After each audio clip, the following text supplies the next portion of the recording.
마지막을 생각하고 끝을 생각하지 못하면은 인생을 제대로 살 수 있을까 생각합니다. 우리가 이 인생의 마지막을 잘 살아야 된다고 생각합니다. 소리가 계속 나네.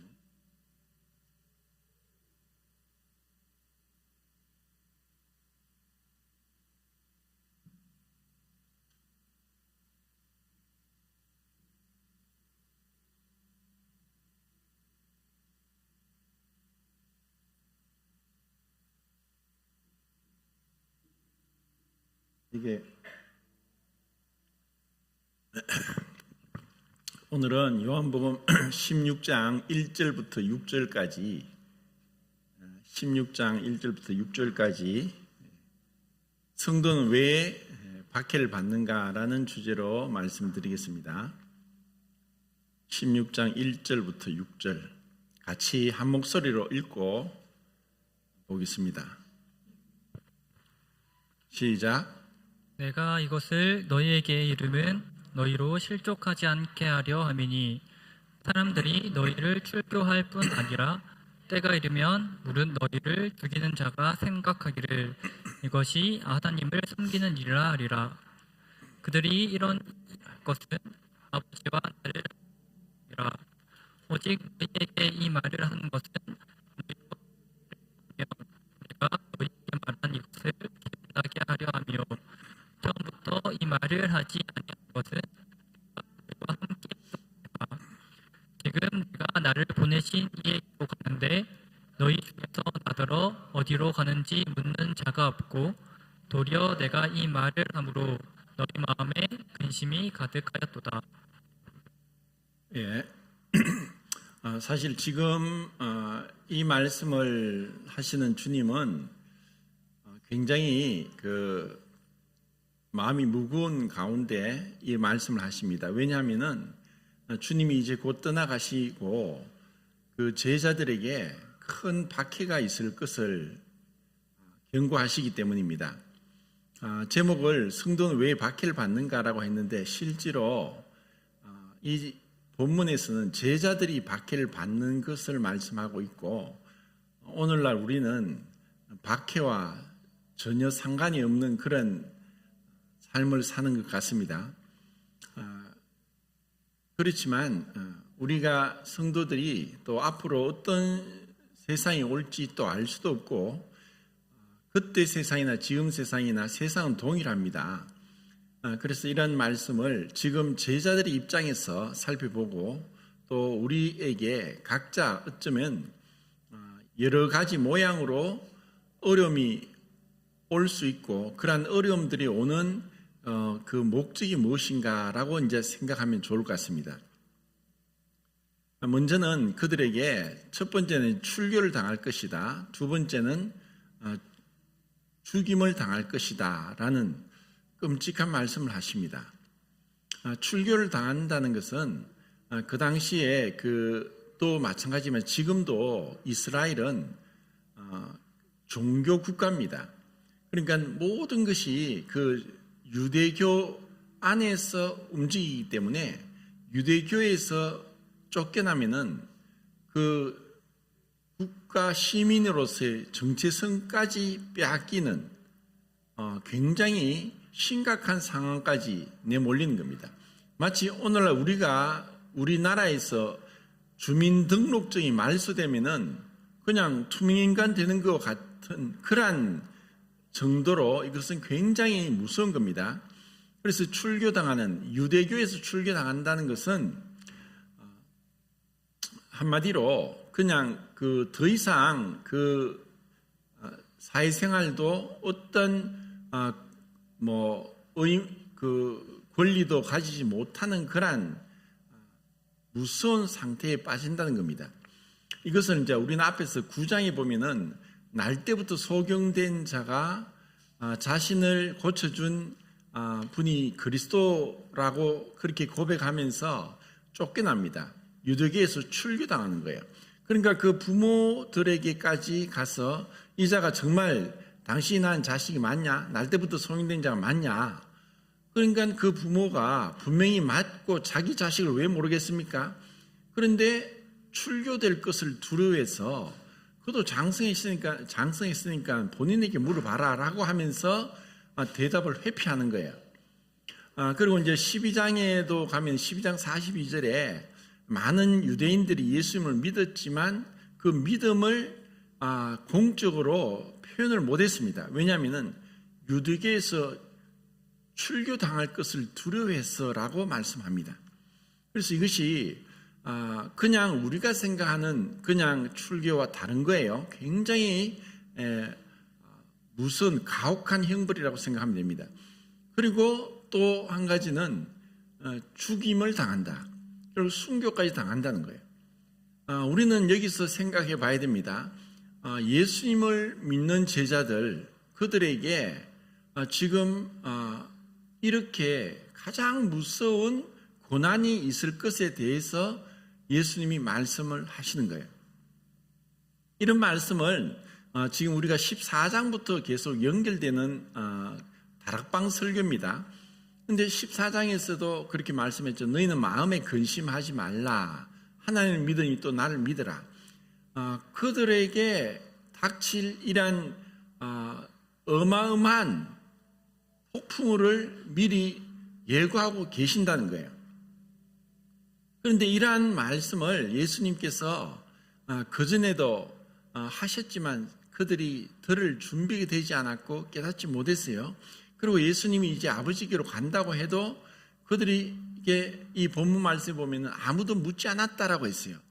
그런데 실상은 그 앞에 13장 36절에 보면은 베드로가 주님이 어디로 가시는지 묻기도 했고, 그다음 14장 4절 5절에도 보면 도마가 주님이 어디로 가시는지 또 질문을 했는데, 그런데 왜 주님께서 왜 너희들이 한 번도 내가 가는 길에 대해서 묻지 않았느냐 하는 그 말씀은 그 베드로와 도마가 그 예수님이 어디로 가시는지 물은 것이 정말 예수님이 어디로 가시는지 아버지께로 가신다는 그런 말씀들에 대해서 이해하지도 못했고 또 사실은 별 관심이 없었어요. 왜냐하면 그들은 여전히 자기들의 입장에서 자기 중심적인 생각이 사로잡혀 있기 때문에 주님께서 지금 그 어마어마한 십자가를 지고 처형당하시는 그 길로 가시고 결국은 부활하시고 아버지께로 간다는 그러한 것에 대해서 그들이 우리처럼 지금 이렇게 자세하게 몰랐다는 거예요. 그런 생각할 겨를도 없었고 그런 믿음도 없었고 그런 상황이 아니었어요. 그런데 예수님은 지금 이들에게 마치 이제 그 앞에서도 말씀했듯이 너희를 고아와 같이 버려두지 않겠다. 이런 어마어마한 폭풍이 올 것에 대해서 말씀하시면서 예수님은 또 놀라운, 어쩌면 그 폭풍과 비교되지 않는 축복의 말씀을 하시는데 그것이 바로 성령님이 오실 것에 대해서 말씀합니다. 그리고 내가 아버지께로 가서 그 아버지의 영을 내가 아버지의 명령을 따라서 보낼 것이고 또 내가 보낼 것이다. 이것을 계속 반복해서 말씀하시는 거예요. 그런데 정말 그 아직까지 제자들에게서 그 성령이 오신다는 것에 대한 축복 그리고 그것에 대한 그들이 누리게 될 어마어마한 혜택 그리고 그로 인해서 주어질 그들이 얼마나 큰 은혜 가운데 보호받을 것에 대해서 사실 몰랐어요. 그리고 이것을 지금 우리도 생각할 때 정말 성령이 계시고 성령이 함께 하시고 우리를 지켜 보호하시고 또 모든 어려움에서 우리를 건지신다고 하는 그런 성령의 그 능력과 내주하심과 동행하심에 대해서 우리가 정말 깊이 감사하고 있고 감동하고 있는가? 라고 묻는다면은 정말 그렇습니다 할 사람이 얼마나 있을까 싶어요. 우선은 그 앞에 14장 한번 보겠습니다. 14장 16절 읽겠습니다. 14장 16절 시작. 그가 또 다른 보혜사를 너희에게 주사 영원토록 너희와 함께 있게 하리니 17절 진리의 영이라 세상은 능히 그를 받지 못하나니 이는 그를 보지도 못하고 알지도 못함이라. 그러나 너희는 그를 아나니 그는 너희와 함께 거하시며 또 너희 속에 계시겠습니다. 사실 그 앞으로 너희들이 당할 박해, 그것은 끔찍하고 무섭고 심지어 목숨까지 앗아간다. 하지만 진리의 성령님이 오신다. 그리고 이 진리의 성령님은 세상에 알지도 못한다. 알 수도 없다. 그렇지만 그 진리의 성령님은 너희와 함께 하신다. 그리고 너희들을 지켜보호하신다. 이런 엄청난 약속을 했어요. 그리고 그것을 또 26절에 또 말씀하셨고 또 15장 또 26절에 또 말씀하셨어요. 그러니까 진리의 성령님이 오시는 것에 대해서 오시기 때문에 너희들이 이러한 박해를 받는다 할지라도 결코 너희들을 버리는 것이 아니고 그리고 너희들이 그냥 죽는데 그냥 내버려 두는 것이 아니다라고 주님은 말씀하시는 거예요. 이것을 그 제자들이 이 깊은 의미를 사실 깨닫지 못했다고 생각을 해요. 그러니까 그들이 이 말씀의 의미를 못 깨달았고 또 믿지 못했기 때문에 그들은 두려웠고 또 그들은 흩어졌고 도망갔고 다시 옛생활로 돌아갔다는 거죠. 그러니까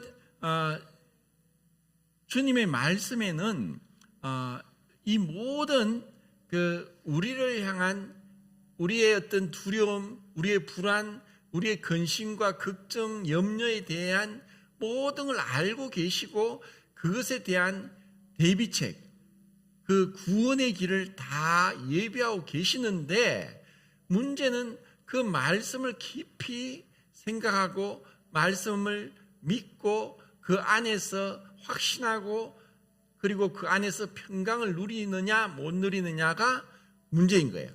그런데 정작 이러한 그 어려움들을 그러면 왜 이제 이런 질문을 해야 됩니다.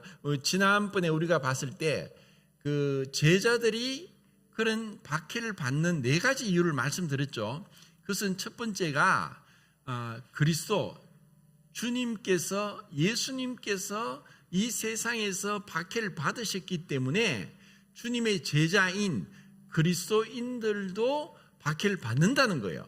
그러니까 그리스도인이란 그리스도를 따르고 믿고 순종하고 가까이 말씀대로 행하고 지키는 자들이니까 그리스도를 박해했고 심지어 죽이기까지 한 세상에서 그 제자들을 박해하고 죽이는 것은 당연하다는 거예요.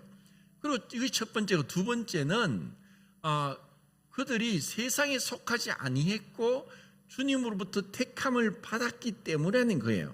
그러니까 이 세상에서 그 제자들이 박해를 받는 이유는 세상에 속하지 아니했기 때문이다.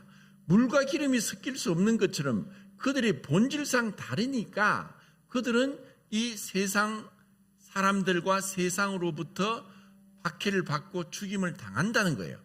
이게 두 번째죠. 세 번째는 뭐냐? 그들이 아버지를 모르기 때문이에요. 모르기 때문에 하나님 아버지를 모르기 때문에 그들을 박해하는 거예요.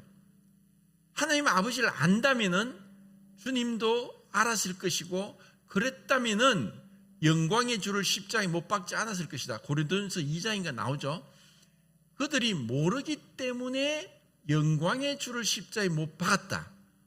모르는 것. 그러면 모르는 게 뭐냐? 모르는 것도 죄라는 거죠. 데살로니가후서 1장에 보면은 하나님을 모르는 자들과 주 예수의 복음에 복종치 않는 자들에게 형벌을 주시리니 이러한 자들이 주의 얼굴과 그 힘의 영광을 떠나 영원한 멸망의 형벌을 받으리로다. 하나님을 모르는 자들도 모르는 것으로 인해서 모르는 것으로서 어떤 책임이 회피되는 게 아니라는 거예요. 하나님을 모르기 때문에 그 하나님 아버지를 모르기 때문에 그 제자들을 박해한다는 거예요. 그리고 네 번째가 이것은 성경에 예언되었기 때문에 예언된 대로 그 주님을 박해했고 그리고 주님을 따르는 자들도 박해한다는 거예요. 그러면 우리가 생각할 때 왜 주님은 왜 제자들에게 좀 더 편안하고 어려움이 없는, 박해가 없는 순탄한 길을 걸으면서 더 오랫동안 더 많이 더 여러 곳에 더 많은 사람들에게 복음을 전하도록 하지 않으셨는가? 왜 그러셨을까? 그 주님의 제자들이 많지도 않고 이 세상에 다 복음을 전해야 되는데 12명이고 그 중에 한 명은 배신자였고, 그런데 이렇게 소수의 인원으로 세계를 복음화해야 되는데 그들을 좀 더 오래 살게 하면서 순탄한 길로 가게 해서 그렇게 복음을 전하면은 더 빨리 이 세계 선교가 복음화가 되지 않겠는가 생각할 수 있죠. 왜냐하면 하나님이 주권자입니다. 그분이 모든 것을 계획하십니다. 그분이 그 모든 일을 집행하시고 또 모든 일을 컨트롤할 수 있는 컨트롤 타워의 최고의 그 통치자입니다. 그런데 왜 그랬을까? 자, 여기서 우리가 이제 생각을 해봐야 됩니다. 하나님께서 능력이 없어서, 아니면 하나님께서 그냥 제자들을 조금 고생시키려고 이렇게 생각해서는 안 되는 거예요. 우리는 여기서 이 세상이 어떠하냐, 지난주에도 봤듯이 세상이 어떠하고 그 세상은 그 배후에 세상을 주관하는 공중의 권세 잡은 자 사단 마귀가 있다고 말씀을 드렸죠. 그러니까 그 사단 마귀가 그 예수님과 제자들을 그렇게 죽음에까지 내몰도록 하는 것을, 그럼 왜 하나님이 그냥 방관하시듯이 힘이 없나? 하나님이 힘이 없어서 사단이 그렇게 미친 듯이 마구 설치는 걸 그냥 내버려 두시는가? 라고 생각할지 모르지만 절대로 그런 게 아니에요. 하나님께서 정말 이렇게 하시는 데는 어떤 부분은 사단도 하나님의 손아귀에 있고 하나님의 계획 가운데 있어요. 분명히 그 사단은 자기가 원하는 대로 이 세상을 주관하면서 하나님의 자리를 빼앗고 이 세상의 왕으로서 계속 군림하기를 원하지만, 하나님께서 그 사단을 어떻게 대하시고 그 사단을 어떻게 처리하시는가, 그리고 그 가운데서 그 예수를 믿는 제자들과 그리고 그 이후에 믿는 그리스도인들, 지금은 우리에게까지 어떻게 이 세상 가운데서 살고 이 세상을 대처하기를 원하는가 하는 것이 사실 더 중요한 거고, 그것을 우리가 깊이 성찰할 수 있는 그러한 마음이 필요하다는 거예요. 우리는 생각할 때 우리가 2주 전에 그때 침례를 행했습니다. 침례식을 행했어요. 이제 믿게 됐는데, 난 이제 예수님을 믿고 또 침례에도 순종했다. 그러면 앞으로 나에게는 정말 꽃길만 있을 것이고 정말 기쁨이 있을 것이고 감사가 넘치고 평강의 길이 있을 것이다 라고 생각해야 되지 않겠습니까? 주님이 믿는 자에게 그렇게 하시도록 그렇게 은혜를 주셔야 되지 않습니까? 라고 생각하지만, 정작은 어떻게 보면 우리 각자 다 다르겠지만은 그렇게 쉽게 꽃길만 걷는, 문제가 없는 평탄한 길만 간다는 것은 아니라는 거예요. 그것은 이 당시에도 그렇고 지금도 그렇고 이 세상을 주관하는 자 사단이 계속해서 아직까지 활동하고 있고 믿는 자마저 삼키려고 우는 사자같이 달려들고 있다는 것이고, 그리고 그 가운데서 하나님께서 이러한 사단의 모든 걸 알고 계시면서 그 사단에게 허락하신 그 가운데 우리를 통해 그분이 우리를 통해 이루고자 하는 그 놀라운 계획이 숨어 있다는 거예요. 그게 뭐냐? 사단에게는 그 자기가 마음대로 원하는 대로 정말 심지어 예수님까지 죽이기까지 했고 제자들도 다 순교당했어요.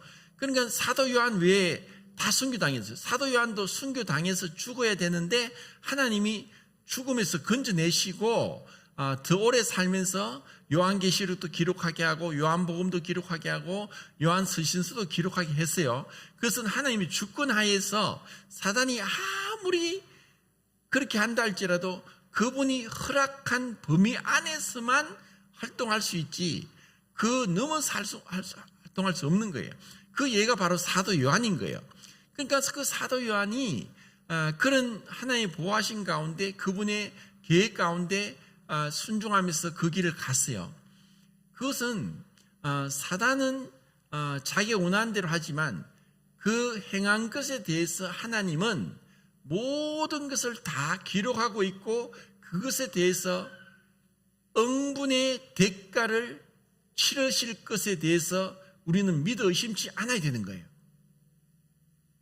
사단이 그렇게 하나님을 대적하고 믿는 자들을 핍박하고 그렇게 죽이기까지 한 것에 대해서는 계속 죄가 계속 쌓여가는 거예요. 죄가 가득 찬 가운데 그를 심판한다는 거예요. 그러니까 그것은 어떻게 보면 더 무서운 거죠. 그런데 사단은 그것을 알고 있다는 거예요. 그 자기의 결말, 자기의 종말, 자기가 처하게 될 마지막 심판과 무저갱에서 영원토록 고통당할 것을 알면서도 사단은 계속해서 하나님을 대적하고 그 길을 가고 있다는 것. 이것이 죄가 무서운 것이고 그 사단에 의해서 조종받고 지배당하고 있는 믿지 않는 불신자들도 마찬가지로 그 죄가 계속 쌓여가는 거예요. 이것은 정말 무서운 거예요. 이것을 우리가 사는 세상에는 감옥이 있습니다. 어느 나라에 가도 감옥이 없는 곳이 없어요. 그런데 그 감옥이 없으면 어떻게 될까요? 감옥이 있는데도 불구하고 죄를 짓는 사람은 계속 죄를 지어요. 전과 1범이 2범, 3범, 4범, 10범도 있어요. 죄를 짓는 사람은 자꾸 죄를 짓는 거예요. 그런데 그 감옥을 우리는 교도소라고도 하죠. 그러니까 길을 가르치는 장소다. 그곳에 가서 자신이 지은 죄에 대해서 그 응분의 그 형벌을 받게 하고 그만큼 자유를 구속해서 사회와 격리시키고 그곳에서 그 자기가 행한 죄로 인한 대가를 치르게 함에도 불구하고 그들이 출소하면은 다시는 죄를 짓지 않는 사람도 있는 반면에 똑같은 죄를 아니면 더 큰 죄를 짓는 것을 볼 때 사람은 죄의 종이고 마귀의 종이라는 것을 보게 되는 거예요. 이게 정말 무서운 거죠. 그러면은 우리 그 제자들에게는 왜 이런 어려움을 주시는가? 만약에 우리가 생각할 때 그 예수님의 제자들에게 정말 그 예수님을 믿었고 또 제자라는 예수님의 제자는 사실 그 천국 문에도 12문이 있고 그 제자들의 이름까지 있을 정도로 그들이 받을 영광은 이 세상의 어떤 왕과 대통령과 비교가 되지 않을 정도의 그 영광의 깊이, 그 영광의 정도는 비교가 안 될 정도로 높은 거예요. 그런 제자들에게 이 땅에서 좀 더 오랫동안 평탄한 길을 걸으면서 더 많이 복음을 전하는 길을 예비하셨다면 더 좋았지 않겠는가 생각할 수 있겠죠. 그런데 그러지 않으셨어요. 왜 그랬을까? 만약에 제자들에게 평탄한 꽃길을 걸으면서 이 땅에서 나는 예수님의 제자다. 나는 예수님의 가르침을 직접 받았다. 나 예수님과 함께 생활했다. 나 예수님을 보고 만졌고 가까이 있었고 가르침을 직접 받았던 제자다. 그러면 사람들이 얼마나 그를 칭송하고 우러러보고 대우를 하겠습니까? 그렇게 이 땅에서 영광은 없었어요. 오히려 그들은 그냥 예수님과 똑같이 고난의 길을 계속 갔었고 어떤 영광도 이 땅에 없었어요. 왜 그랬느냐? 만약에 그런 이 땅에서 영광을 받고 꽃길을 가도록 했다면은 그들이 정말 이 복음을 끝까지 전할 수 있었을까?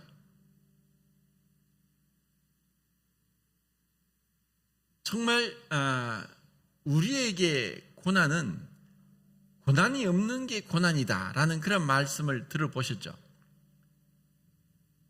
하나님 우리 육체를 아시는 거예요. 우리 육체와 육체 안에 있는 아직까지 내지 않은 죄의 그 본성이 어떠한지를 아시는 거예요. 우리 죄의 본성은 결코 이 하늘에 맞지 않아요. 흔히 그런 얘기하죠. 사람이 누우면 자고 싶고 앉으면 눕고 싶고 누우면 자고 싶다. 사람은 자꾸 편안한 걸 찾지 어려운 길 택하지 않아요. 그런데 왜 우리가 그렇게 평안한 가운데 가면은 우리 육체는 나태해져요. 그리고 그 평안함과 그 순탄한 길이 죄에 빠지게 한다는 거예요. 이것을 이스라엘의 역사를 통해서 우리는 너무나 명백하게 볼 수 있어요. 이스라엘의 역사가 그랬죠. 그것은 사사기에 340년 동안의 사사기 동안에 왕이 없으므로 자기 속인에 옳은 대로 행했어요. 그런데 그들에게 평온한 길이 왔어요. 사사를 세우시고 이방 민족을 무찌르고 그들에게 태평한 세월이 왔어요. 그런데 태평한 세월이 와서 처음엔 좋았지만은 그 태평한 세월 동안에 그들이 하나님 감사합니다. 우리에게 이방 민족을 무찌르고 사사를 세우셔서 우리에게 이렇게 승리하게 하시고 우리에게 이렇게 순탄한 길을 주시고 이렇게 평안을 주셔서 감사합니다 하고 주님을 더 잘 섬겼느냐? 그렇지 않다는 거예요. 조금 가서 그들은 타락하는 거예요. 그 우상을 섬겼고 이방 민족과 또 짝했고 그들이 하나님 미워하시는 그 길로 불순종의 길로 가니까 하나님이 또 이방 민족을 일으켜서 그들을 억압하면서 박해받게 한 거예요. 이러한 그 악순환이 계속되는 것이 이스라엘 사사기고 이스라엘 전 역사를 통해 우리는 알 수 있는 길이고 그것이 또 어쩌면 우리 인류의 역사고 기독교의 역사입니다. 기독교가 정말 부흥했을 때가 언제 부흥하느냐? 기독교가 정말 씨앗을 퍼뜨리고 번성할 수 있었던 것은 박해를 받았을 때예요. 그들은 박해를 받을 때야 정말 자기를 의뢰하지 않고 죽은 자를 다시 살리신 하나님만 의뢰하는 거예요. 이것이 우리의 본성이에요. 바울도 그랬잖아요. 고린도후서 1장에서 우리가 내 마음에 사망의 선고를 받았다. 살 소망이 끊어졌다. 하나님 우리를 죽는 데까지 이 사도들을 이렇게 죽는 데까지 내몰고 세상의 만물의 찢기와 또 세상의 구경거리가 되고 죽을 상황까지 내몰게 한 것은 왜 그랬느냐? 자기를 의뢰하지 않고 죽은 자를 다시 살리신 하나님만 의뢰하게 하기 위함이다. 그러니까 이것을 우리가 안다면은 우리가 때로는 평탄한 길, 문제가 없고 정말 감사가 넘치고 이런 평강한 가운데 있을 수가 있어요. 그런데 그럴 때 정말 이것은 내가 잘나서 그런 게 아니고 내가 믿음이 좋고 또 내가 하나님 앞에 순종해서 그런 게 아니라 하나님이 나에게 이런 평탄한 길을 주실 때는 정말 하나님께 감사하고 그분의 통치 아래 순종하면서 그분을 기쁘시게 하고 그분께 영광을 돌리고 그분의 명령에 순종하면서 어떻게 주님과 동행하는가를 우리가 찾고 그 길로 가기를 애쓰면서 가급적이면 이 땅에 있는 평탄과 이 나태함에 빠지지 않고 그 믿음의 길, 그 주님이 가신 고난의 길을 생각하면서 그렇게 고난받기를 자체하지는 못할지라도 정말 이 복음을 위해서 이것이 주님이 주시는 축복이다. 그러면 이것이 언제 끝날지도 모른다. 그러면 지금 이 가운데서 내가 주님께 순종하자. 주님의 그 통치 지배에 엎드리고 그분을 높이자. 그분의 뜻을 찾자. 그리고 그분께 찬양하고 그분의 뜻을 구하자. 이런 마음이 되어야 되는데 대부분은 우리가 너무 편하면 어느새 모르게 첫사랑을 잊어버리고 또 세상에 있는 것에 기웃거리고 세상에 있는 것에 어느새 모르게 점점점 그런 데 빠져들게 되는 거예요. 로마서 12장에서 이 세대를 본받지 말라. 이 세대를 본받지 말라는 그 원래의 원의 뜻은 이 세상에 길들여지지 말라는 뜻이에요. 이 세상에 길들여지지 말라. 우리가 이 세상에 살면 이 세상 가운데는 빠지는 거예요. 오래전에 제가 아이들 키울 때 우리 아이들이 어릴 때 그때 세상에 유행한 게 뭐냐면은 영국의 여자 소설가인데 해리포터라는 판타지 소설이 완전히 유행하면서 영화로도 계속 만들어졌어요. 그런데 제가 생각할 때 저거는 완전히 비성경적이다. 저거는 하나님을 부인하고 그냥 인간의 상상력으로 상상력이 닿는 한 완전 점점 성경과 멀어지는 것이기 때문에 저거는 굉장히 마귀적이다 해서 저서 아이들에게 얘기도 하지 않고 보여주지도 않고 그랬어요. 그런데 아이들이 학교를 가니까 애들이 전부 해리포터 얘기하고 영화도 보고 하니까 애들이 그걸 전혀 모르면은 애들이 그 가운데 바보가 되잖아요.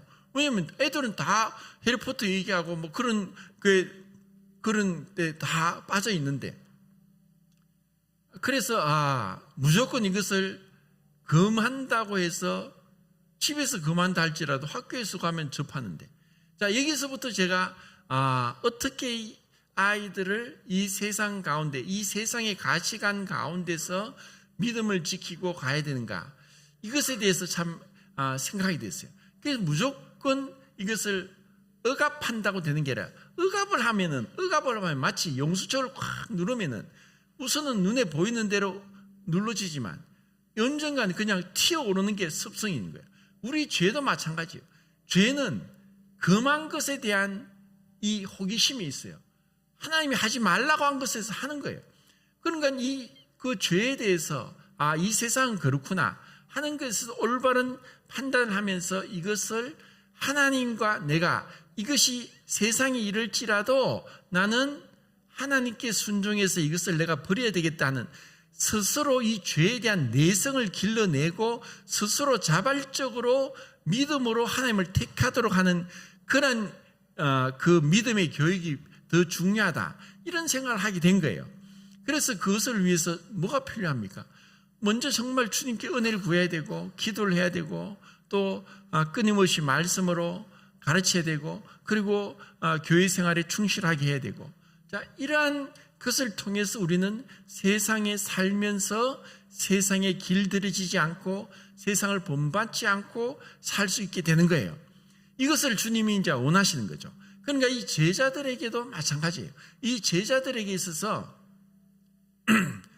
이 세상이 계속 어려움이 온다 할지라도 그들에게 맡겨진 사명에 대해서 그들은 이 박해를 무수하면서 도망가거나 숨거나 피하지 않도록 그분에 대한 충성을, 사랑을, 믿음을 시험하는 하나님의 시험대에서 그들은 그 넉넉히 통과하는 은혜를 허락하셨다는 거예요.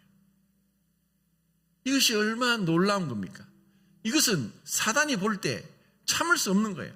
그래서 사단이 처음에 그 제자들을 계속 핍박하고 기독교를 핍박했죠. 그런데 핍박하면 핍박할수록 더욱더 이 기독교가 사라지는 것이 아니라 그들이 죽음 가운데서도 신앙을 포기하지 않았고 죽음 가운데서도 전도했고 또 그 선교의 길은 계속 뻗쳐나갔던 거예요. 이것은 또 다른 면에서 사단을 부끄럽게 하고 심판하는 거예요. 하나님의 이 놀라운 지혜가 그 안에 있다는 거예요. 그리고 우리에게도 마찬가지예요. 우리에게도 그냥 그 하우스 안에서 비바람도 맞지 않고 추위도 맞지 않고 그 온실에서 자란 화초가 그냥 바깥에 내놓으면 그냥 바람이 세게 불고 기온이 떨어지고 추위가 오면 죽어버려요.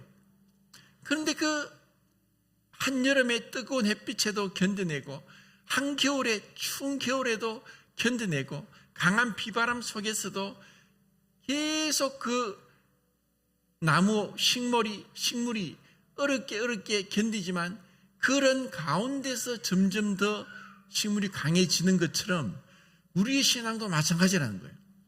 그냥 문제없이 자란 성도와 정말 문제가 계속 있는데도 불구하고 그 가운데서 신앙을 잃지 않고 나가는 성도는 달라요.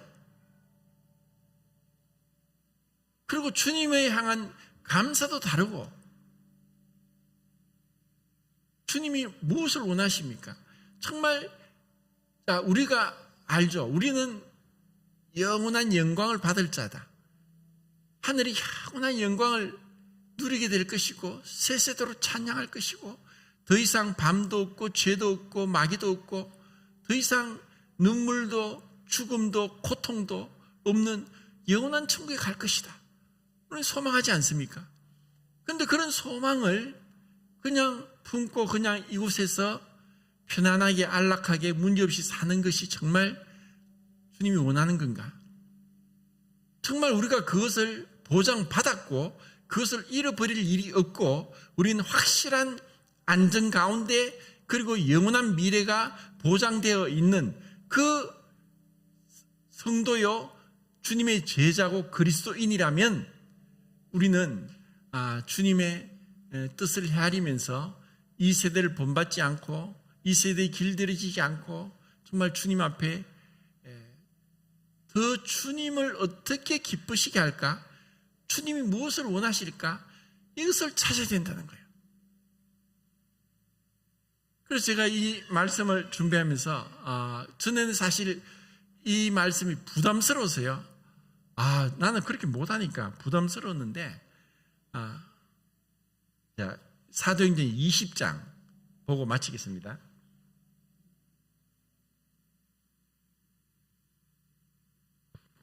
(20장)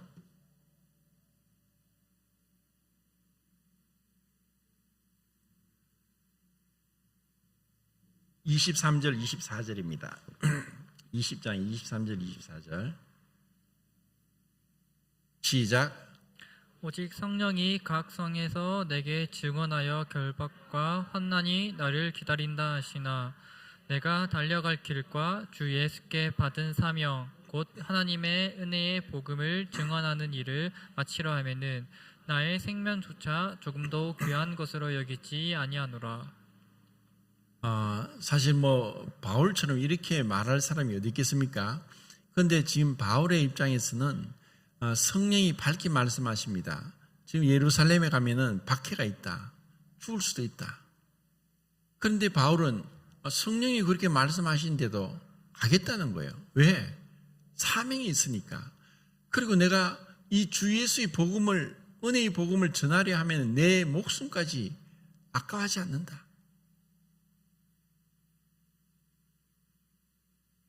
정말 주님이 얼마나 기뻐하시겠어요. 정말 이거는 내가 사랑함으로 종이 되겠습니다. 내가 당신을 사랑하니까 내가 정말 종이 되는 것을 자처하겠습니다.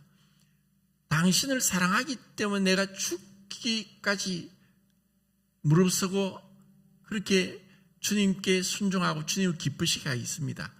이와 같은 마음이라는 거예요. 그래서 여기서 주님이 그 14장 요한복음 14장 27절 28절에 전에 우리가 살펴봤었죠. 우리가 이 세상에서 이 근심 걱정하지 마라. 정말 주님을 신뢰해라. 그리고 주님께서 함께 하신다. 정말 성령님이 너희와 함께 하신다. 이런 위로의 말씀들을 하신 거예요. 그러니까 우리에게도 지금 앞으로 어떤 일이 있을지 또 때로는 이 평탄한 길만을 추구하면서 나태해지고 우리가 정말 그 주님께 대한 사랑과 충성이 흐려질 수 있기 때문에 때로는 조금씩 어려움과 문제가 있을 때 그때 주님께 엎드리고 기도하고 주님을 간절히 찾고 또 주님 앞에 충성하기를 주님을 기쁘시게 하기를 그런 마음으로 우리가 이 제자들이 받은 박해와 비교도 안 되지만 지금 이렇게 박해 없는 세상에서 정말 박해가 주님이 놀라운 계획이 숨겨 있었다는 것을 생각하면서 우리에게 닥친 문제들을 직면하면서 믿음으로 주님 앞에 나가는 그러한 성도님들 되기를 원합니다. 이상입니다.